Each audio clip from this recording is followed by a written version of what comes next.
Es para mí un honor estar con ustedes platicando sobre el retiro de la ventilación mecánica. El retiro de la ventilación mecánica a través de los años ha sido un desafío, sigue siendo un desafío y seguirá siéndolo seguramente. La ventilación mecánica es un soporte vital que nos permite instalar medidas de tratamiento para recuperar el estado de homeostasis de nuestros pacientes. Sin embargo, tiene un costo, tiene efectos sistémicos que son inevitables. Pero también el retiro de la ventilación mecánica se lleva a cabo en la unidad de cuidados intensivos y en las áreas de hospitalización. Sin embargo, debe ser multidisciplinario y vamos a ver por qué. Perdón. El objetivo, más que hablar de las guías o de una guía, que hay muchísimas, a través de los años grandes investigadores han estado platicando al respecto y todos coinciden en una cosa: condiciones apropiadas de nuestro enfermo, pero no solamente de nuestro enfermo, sino de nuestro medio, del ambiente. ¿Por qué? Porque sabemos que la ventilación, cuando se prolonga, se asocia a efectos adversos, una gran mortalidad, aumento de los días en terapia intensiva, con indudablemente un efecto social y familiar, tanto para la familia del enfermo como para el enfermo. Y hablando administrativamente en los sistemas de salud, que una gran mayoría de nosotros trabaja en un sistema público, aumenta los costos. Y si no aumenta los costos, en los hospitales privados también hay un gran aumento de los costos monetarios a nivel familiar y en los seguros médicos. Entonces tiene grandes repercusiones la ventilación mecánica y obviamente el poder retirar este soporte. Bien, ¿qué sucede cuando nosotros tenemos una patología grave o aguda? Pues obviamente excede la demanda, y si nuestra capacidad respiratoria no las puede suplir, es cuando nosotros tenemos una dependencia de la ventilación mecánica. Nosotros no vemos pacientes 100% sanos o sin comorbilidades. Vemos pacientes con enfermedad pulmonar, disfunción cardiovascular, enfermedades de la pared torácica y obviamente pacientes que pueden llegar a tener alteraciones neurológicas, debilidad muscular, el uso de esteroides, relajación muscular, automatismo respiratorio disminuido cuando existe un drive alterado y función neuromuscular alterada, que generalmente se asocian.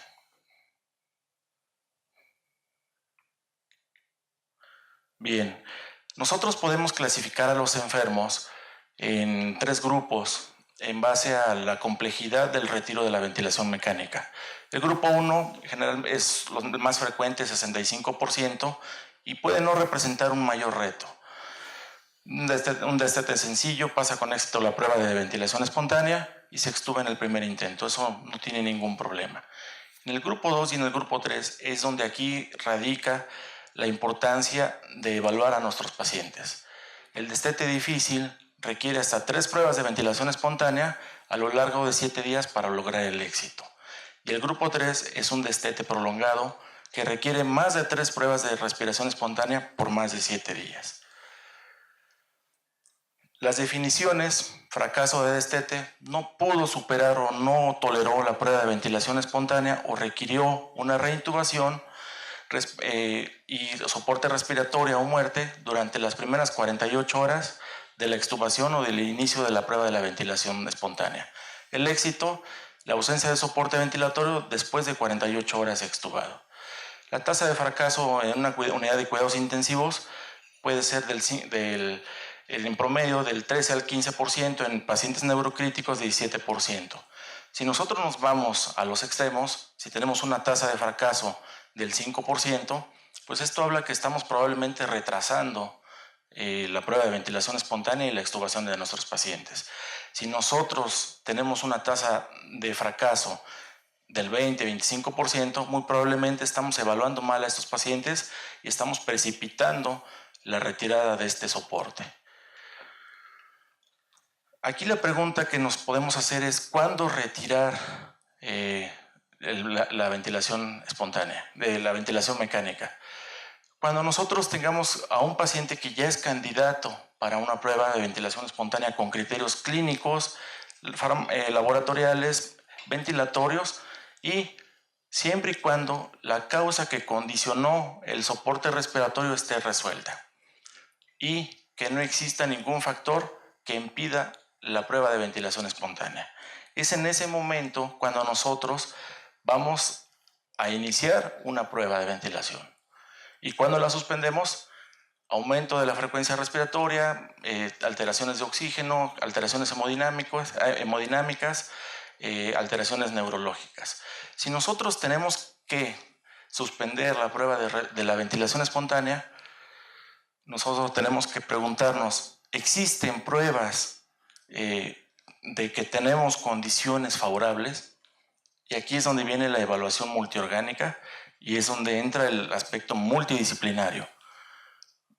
Necesitamos un perfil del paciente, sea sano previamente o con comorbilidades, que sea capaz de tolerar no solamente la prueba de ventilación espontánea, ser extubado y mantener la ventilación espontánea por más de 48 horas. Y aquí es donde nosotros vamos a valorar las condiciones de homeostasis. Cuando estas condiciones de homeostasis se alteran, entonces tenemos un paciente de alto riesgo. ¿Cuáles son estas condiciones? Estabilidad neurológica, obviamente no solamente que tenga un Glasgow de 8 más puntos que interactúe, sino también que no tenga episodios de delirium, tanto hiperactivo, hipoactivo, que es de peor pronóstico, reflejo de la tos, también la fuerza muscular. Entonces debe existir una estabilidad neurológica y también psiquiátrica, suficiencia respiratoria. Que nuestros pacientes tengan una adecuada mecánica pulmonar, que tengan el reflejo de tos íntegro y que sea capaz de manejar las secreciones. Obviamente la frecuencia respiratoria es variable, dependerá de cada paciente. Si nosotros tenemos un paciente neumópata obstructivo, probablemente respire 25, 28 y él está habituado a respirar así. Competencia hemodinámica.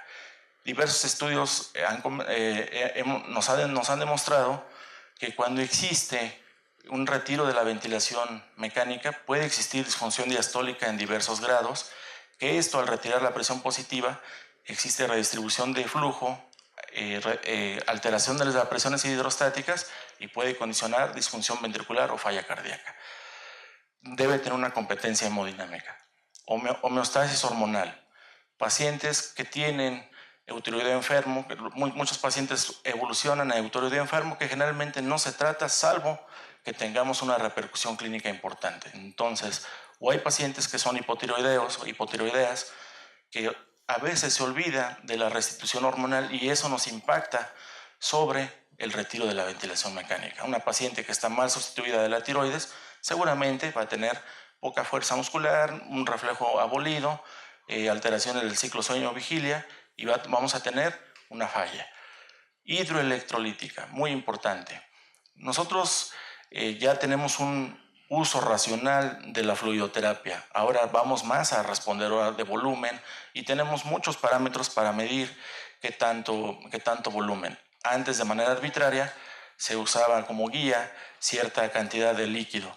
Sin embargo, siguen existiendo balances positivos, no por la unidad de cuidados intensivos, sino por las áreas afines a la unidad, es decir, cirugía, medicina interna, ginecología. Cuando nos interconsultan, tenemos pacientes con balances positivos y obviamente tenemos que luchar con esto. O pacientes con lesión renal aguda que tienen sustitución renal y que tienen un balance positivo. Entonces, la carga hídrica es un factor importante que nos condiciona un mayor fracaso al retiro de la ventilación. Y equilibrio electrolítico, fósforo, potasio y sodio. Aparentemente los vemos, el ionograma lo vemos y es algo muy común. Sin embargo, también repercute, sobre todo la hipofosfatemia, en la debilidad muscular.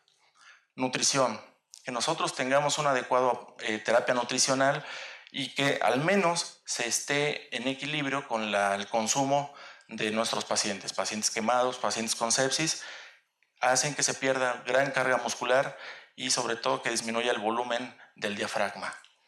Competencia neuromuscular que va asociada a la estabilidad neurológica también, pero hay pacientes que requieren relajación porque existe un estrés pulmonar importante, entonces también condiciona, falla la respiración.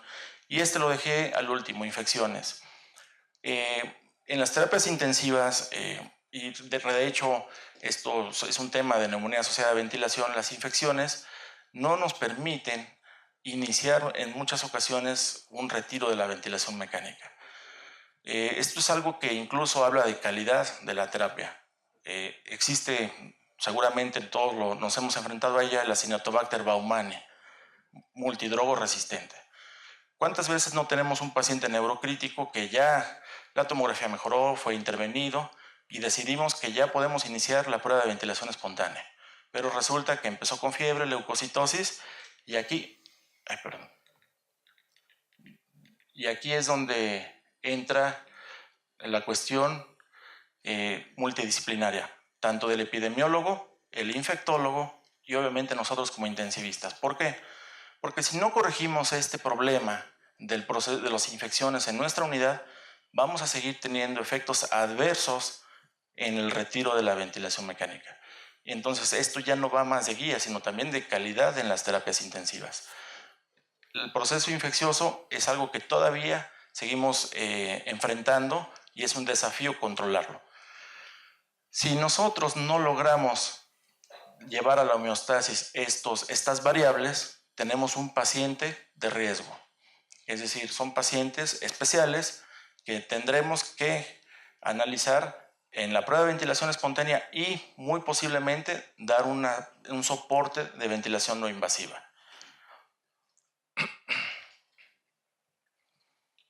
Protocolo de destete. ¿Se sugiere usar un protocolo de destete? Claro, por supuesto. Obviamente, sobre todo en los pacientes del grupo 2 y el grupo 3. ¿Por qué? Porque cuando existe una variabilidad en el manejo del winning, se crea una matriz de riesgo, ¿sí? Y una matriz de riesgo es importante identificarla y obviamente tratarla. ¿Por qué? Porque hay ocasiones en que el sábado y domingo se utiliza un protocolo y lunes y martes y miércoles los extuban sin un protocolo. Hay varios protocolos de destete. El que usen está bien, pero tiene que ser homogéneo. Porque entonces es un riesgo considerar y provocar una matriz. El protocolo de destete tiene sus ventajas porque tiene 3 componentes: criterios clínicos, una guía para reducción del soporte ventilatorio, ya sea presión soporte, asisto proporcional, el que usen.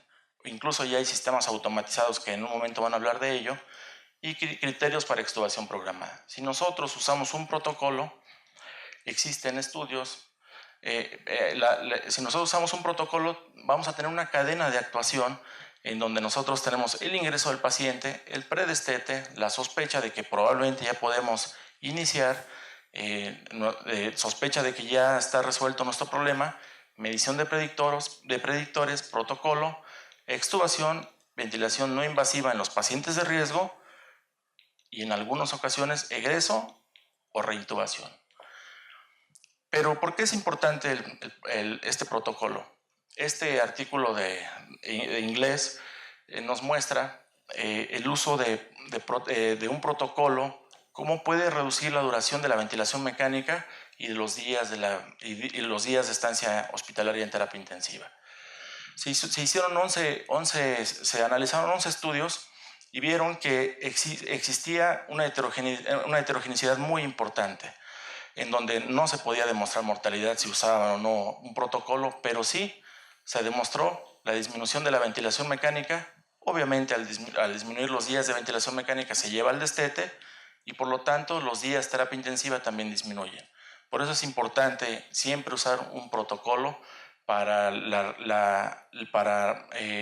destete, en el caso del grupo 2 y grupo 3.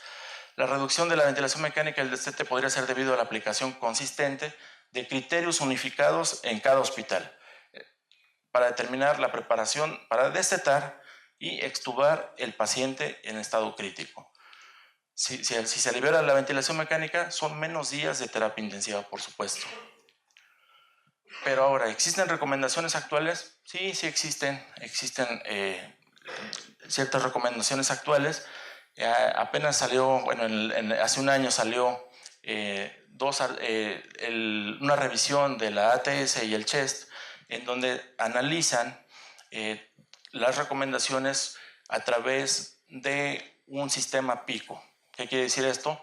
Que es población, investigación, también certeza y resultados. A través de esto se llevaron a cabo los estudios y se documentaron ciertas preguntas. Se analizó las preguntas claves para la liberación de la ventilación mecánica, se analizó la calidad de la evidencia, se formularon recomendaciones considerando efectos benéficos y se les dio calificaciones como sólidas o condicionadas y se establecen perfiles de evidencia. Cuestiones a resolver. Los pacientes con más de 24 horas deben ser rehabilitados. Aquí, siempre y cuando el contexto clínico lo permita, por supuesto. Rehabilitación temprana o movilización temprana. Obviamente, si nosotros tenemos un paciente con síndrome de distrés respiratorio agudo, con altas presiones, pues obviamente tenemos que individualizar ese caso y tendremos que analizar qué tanto podemos movilizar ese paciente. Sí, efectivamente, los pacientes con ventilación mecánica mayor de 24 horas se sugiere rehabilitación y movilización temprana. Los pacientes con más de 24 horas de soporte deben ser sometidos a un protocolo, si lo sugieren. ¿Por qué? Porque así son más homogéneos y existen menos errores y no se crea una matriz de riesgo. Debe realizarse el test del manguito o el Kuflik. Se ha demostrado que el estridor laríngeo aparece aproximadamente en un 30-35% en estos pacientes y que sí puede llegar a condicionar un fracaso en la ventilación mecánica. Por lo tanto, sí recomiendan la prueba del manguito y si existe fuga en el manguito, entonces si el paciente tiene estabilidad orgánica o al menos está compensado, pero tiene fuga del manguito, sí recomiendan el uso de esteroides al menos 4 horas antes de la extubación. Eso es algo que puede llegar a ser benéfico. Aquí nuevamente lo comentamos. ¿Debe administrarse esteroides si falla el test del manguito? Sí, al menos durante 4 horas antes. Para pacientes hospitalizados con ventilación mecánica de más de 24 horas y que nosotros consideramos de riesgo, recomiendan iniciar una prueba de ventilación espontánea con presión inspiratoria de 8 al menos, en lugar de presión soporte o CPAP, para no condicionar falla cardíaca y fatiga respiratoria. Y esta es una recomendación que aquí no nos muestra si el paciente no tolera, a pesar de esta medida, qué hacer en la prueba de ventilación espontánea. Obviamente lo vamos a dar más soporte o lo vamos a regresar a un modo controlado, pero no menciona o no sugiere qué hacer si es que esto existe, si es que fracasa esta prueba. Y suspender la sedación si el contexto clínico lo permite. No hay un protocolo que sea superior a otro en cuanto a la suspensión de la sedación. Sin embargo, la sedación, el simple hecho de quitarla cada 24 horas, titular la sedación siguiente, puede generar disminución de efectos adversos y miopatía del enfermo en estado crítico. Los pacientes que nosotros catalogamos como alto riesgo, con más de 24 horas con más de 24 horas y tiene tolerancia a las pruebas de ventilación espontánea, se recomienda la ventilación mecánica no invasiva, ¿sí? Y esa es una fuerte recomendación con una calidad moderada. ¿Por qué? Porque es algo importante porque los médicos pueden optar por evitar la reintubación en pacientes de riesgo. Son pacientes crónicos que tienen patologías parcialmente compensadas que se pueden beneficiar con la ventilación no invasiva. E incluso esta recomendación nos dice que si el clínico observa la necesidad de continuar con la ventilación no invasiva, es válido. Es válido, aunque no es una terapia estándar para todos los pacientes, solamente en los pacientes con factores de riesgo. pacientes con enfermedad pulmonar obstructiva crónica, con cardiopatía crónica, con insuficiencia cardíaca. Esos pacientes sí se van a beneficiar y sí van a disminuir el grado de reintubación. Bien, entonces las conclusiones que nosotros tenemos sobre destete: realmente es difícil establecer una guía universal que sea aplicable en todas las unidades de cuidados intensivos. ¿Por qué? Porque sí puede haber parámetros indicativos, parámetros protocolos unificados, pero dependerá de nuestra población, de nuestro ambiente y de nuestro índice de infecciones en nuestra unidad de cuidados intensivos. Las infecciones siguen siendo la principal causa de ventilación prolongada, incluso de fracaso en el destete. Otro factor que también puede condicionar, que está en estudio, las asincronías. Los pacientes en muchas ocasiones hacen asincronías y generan disconfort y pueden generar fatiga muscular. El doctor Blanche, el experto, aquí estábamos platicando, y realmente no se tiene la certeza. Sin embargo, nosotros observamos que existen pacientes que tienen 6.500 esfuerzos inefectivos, 6.000 doble disparo al día, que eso, aunque no lo notamos porque existen software especiales, sí pueden llegar a condicionar fatiga muscular. Entonces, las asincronías también pueden ser un factor que pueden condicionar el destete prolongado o la falla en la ventilación mecánica. Entonces, nosotros tenemos que individualizar cada caso y ver nuestro ambiente, ver el proceso de infecciones y establecer un protocolo unificado para iniciar la prueba de la ventilación espontánea. Muchas gracias.